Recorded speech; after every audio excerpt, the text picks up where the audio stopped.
sipping California's infidel, munching devil eggs and fretting about President Donald Trump, the guy attending a political fundraiser at a Silicon Valley executive home were the usual assortment of tech entrepreneurs and investors. But the congressional candidate they had come to meet that March evening in the hills north of San Francisco was anything but typical. Elissa Slotkin, a Democrat and former defense official, is running for Congress in Michigan's 8th district, a pocket of Detroit suburbs, college campus and farmland more than 2,000 miles 3,200 km away. She is a gun owner, a supporter of constitutionally enshrined gun rights and a critic of single-payer healthcare, hardly the kind of far-left candidate voters in the San Francisco Bay Area generally embrace. But Slotkin, 41, and the party shared a goal, raising control of the House of Representatives from Republicans in November's congressional election. With no Bay Area Democrat facing serious challenge from Republicans, the party host, Brian Monahan, and a group of fellow technology and marketing executives have decided to look further afield for candidates in swing districts that need financial support. To focus their effort, Monahan, technology investor Chris Albinson, executive recruiter John Love and a handful of others have formed a loose-knit organization they call Purple Project. So far, the group has raised at least $210 for Democratic candidates in Ohio, Michigan, Pennsylvania and elsewhere.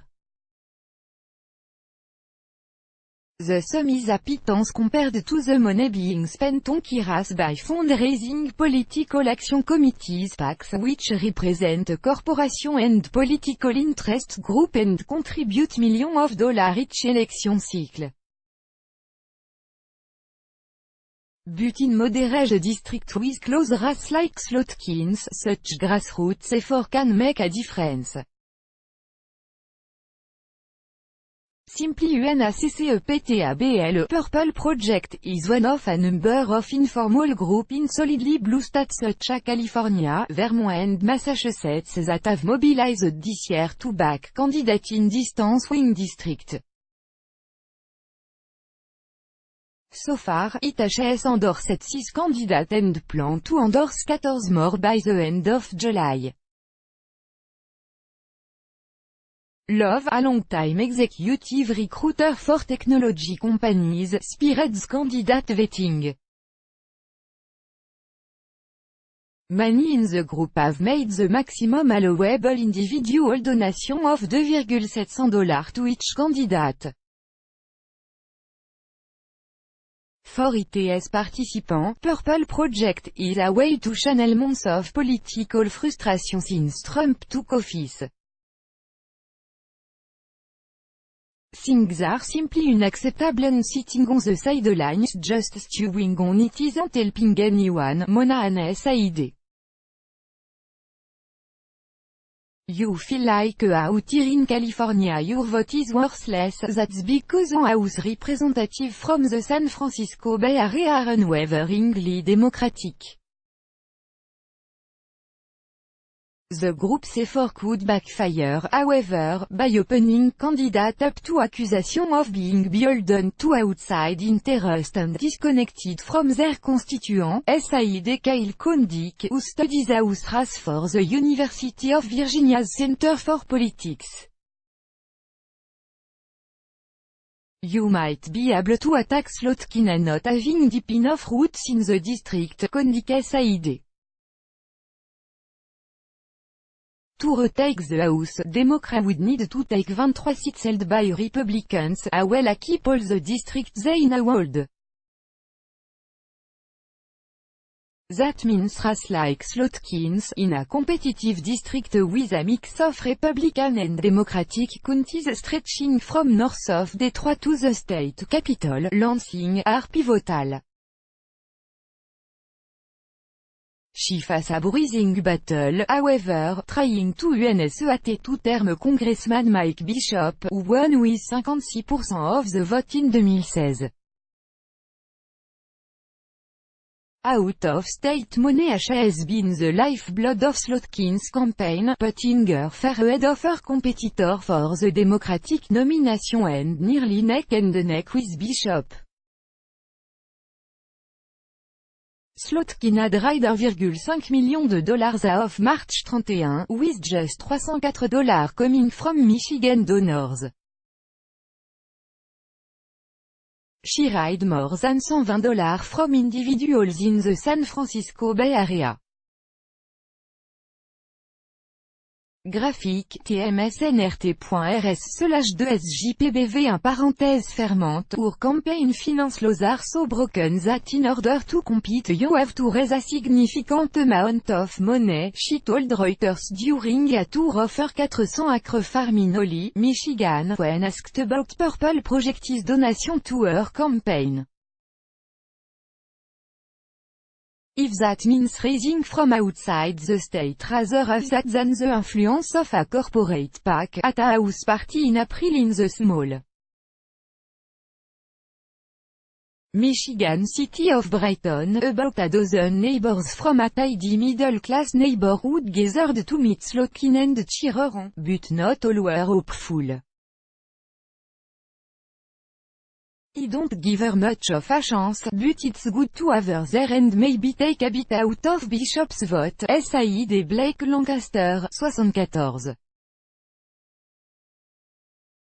Personal Politics Purple Project is a political organization with a deeply personal origin.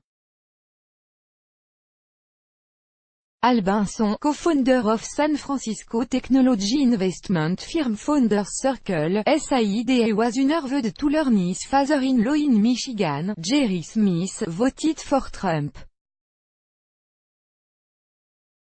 Set about finding moderate congressional candidate and his friends in Silicon Valley could support, but who would also appeal to Smith.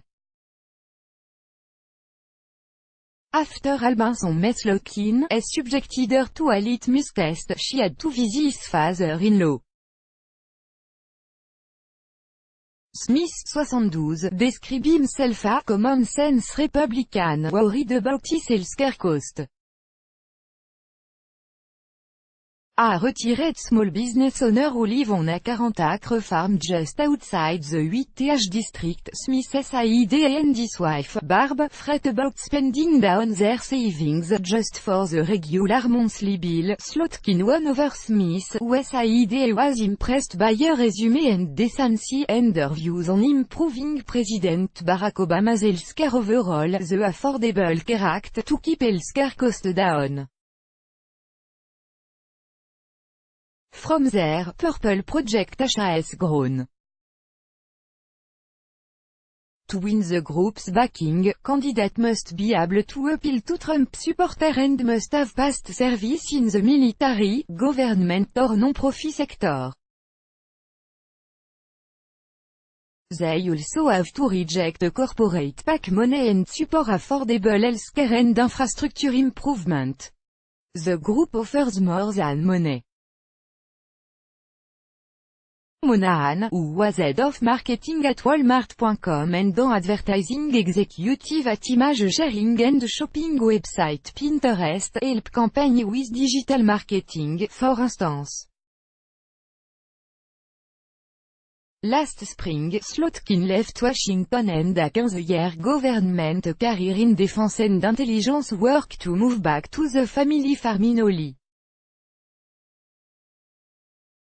But some of her neighbors in this working class town are not particularly interested in a newcomer Democrat. Hollyton Supervisor George Coulis said he planned to vote for Bishop because the congressman helped him get federal funding for new cine for the National Cemetery in town. Bishop has been good, he's been Johnny on the spots, Coulis said. B-Seed, who is this Elisa Slotkin? I've never heard of her. Reporting by Heather Somerville, editing by Surton and Ross Colvin.